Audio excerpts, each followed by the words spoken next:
Yeah. So let's just say they're facing you and they say Islam is the way. How would you respond to that? I would say, if you look at Islam, look at the Quran, it was written by, it was not even written by Muhammad, but he spoke and then these scribes wrote what he spoke.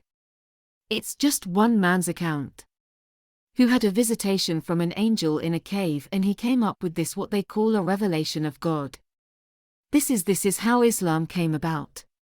And what you've got to remember is that Muhammad's Quran was written around 600–800 AD. It's just one man's testimony.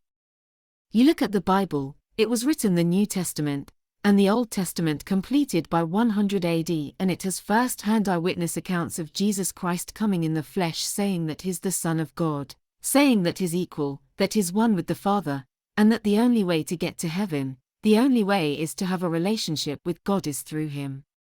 And there's even scriptures in the Quran which alludes to Jesus Christ's divinity. So you look at the scripture where it talks about God or Allah sending his Spirit into Mary, who knew no sin. She is the only woman in the Quran who is revered as highly as she is. There's no other woman that's revered as highly as Mary, mother of Isa al-Masih.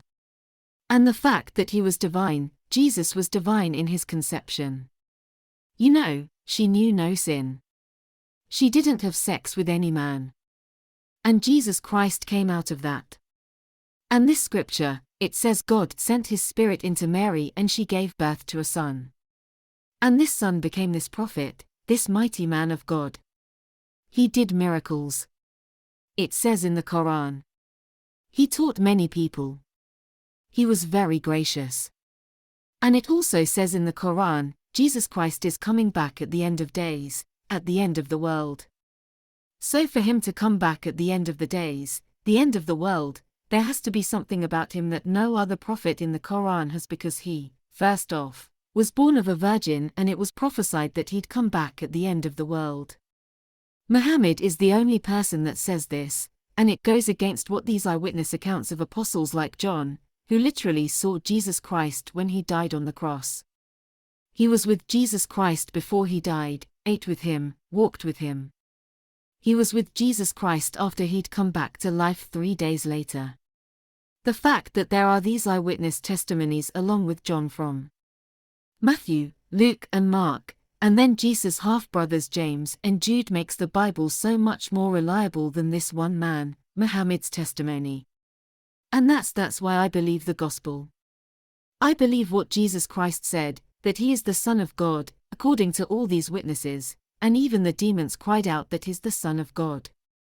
Even the man who put the spear in Jesus Christ when he died on the cross said surely this must be the Son of God. And that's what I believe. And it's through faith, obviously, that we believe this. But when you look at the words of Christ, what he said, and all the witnesses, you have to go with that over what this man Muhammad said. John 8 verses 31–32. Then Jesus said to those Jews who believed him, "If you abide in my word, you are my disciples indeed. And you shall know the truth, and the truth shall set you free."